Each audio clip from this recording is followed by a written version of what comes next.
What is up, YouTube? This is your boy Donovan Milliken coming at you with another video. Guys, remember, do me a favor, hit that like button. It's free and easy. Subscribe to my channel so you get more videos. Let's get into it. The Vols go to Como and get absolutely destroyed. You know, most people will talk about their team will sugarcoat it. It was terrible. Missouri out-physicaled them and wanted to win 36-7. It was a total domination by the Missouri Tigers. I don't know what happened to Tennessee. I mean, Georgia won, dominated Ole Miss, but before Georgia played, you still had a chance in the East. And to come out and play like that, that is terrible. That's like last year when Tennessee lost to South Carolina. This is Josh Heupel was 25-11, and he is the guy. He turned this football program around. But that is 2 years in a row in November with something on the line. They didn't come to play, didn't execute, whatever. Just total nonsense. You can't play like that. Penalties, turnovers. I mean, the Vols couldn't run the ball. We've run the ball. Alabama stopped us a little bit in Florida, but we've run the ball here. Couldn't run the ball. Had 23 rush attempts for 83 yards. That's 3.6 yards per attempt. I mean, couldn't get no push up the front.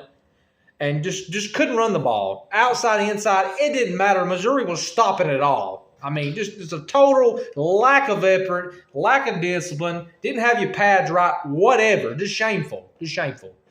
I mean, who would have thought? I mean, like I thought going into this game, Brady Cook would throw for 400 yards and Missouri would score 45 points. But I thought even when Joe Milton at the helm, Tennessee would win 52-45 because they could score. Boy, was I wrong. Dead wrong. I mean, let's get into Cody Schrader. Division II running back. Now he plays for Missouri. The first player in FBS, was the SEC history or whatever, to run for 200 yards and receive for 100. Tennessee was #1 in the SEC in rush defense. And you give up 200 yards to one guy? And then he gets 100 yards receiving? Terrible effort. Elijah Herring looked really slow. I mean, taking bad angles, and Cody Schrader, buddy, he was running outside, inside, left. It didn't matter. He was getting anything he wanted. He's a good player and a good running back. I mean, I just don't get it. It's like, you don't want to say they're not prepared because Josh Heupel's got them prepared, but it's like in these two, I think it's more of a blimp than a trend. But these two November games, man, at least the South Carolina game last year when you got beat, it was 35-31 at one point. I mean, you can't do stupid stuff. Just like in the fourth quarter, it was 22-7. Like 10 minutes ago, Tennessee's driving. What does Joe Milton do? You got Dylan Sampson behind you. You didn't even fake it. You go and you hit his arm. Fumble. Missouri goes down and scores. And then you come after that, you saw a pick six. I mean, what are we doing? What are you doing? I just don't get it. I mean, like Joe has played okay since the A&M game. He's played okay. But I mean, you're a 6-year quarterback.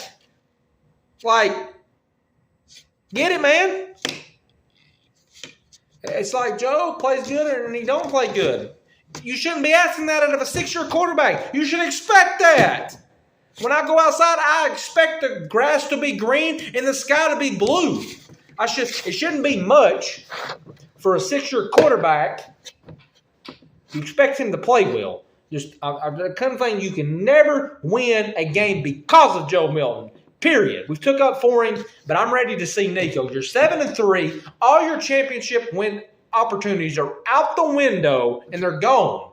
You have Georgia, which is the #1 team in the nation that hasn't lost. They've won 27 straight football games. That is a great program. Could win 3 national championships in a row. But what do you got to lose? Talking about the locker room, it's a culture thing. You got 2 games left. Nico needs to play. We know Nico's not going anywhere because he got an $8 million NIL deal. But as a fan, I want to see him play.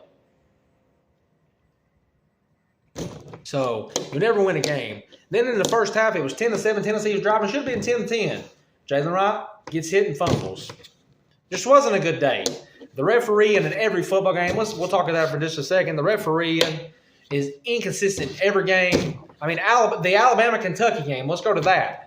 I know it was late in the game. Alabama forces a fumble, but they give it back to Kentucky. Just stuff like that irks me. I'm a Tennessee fan, but every game I watch, I want to see the refs call it fair for both teams. Just like before Missouri got a hold call, that was 4 straight games where Tennessee, their opponent, Didn't have a hold call during live action. I mean, what are we doing? Missouri goes 11 of 17 on third down.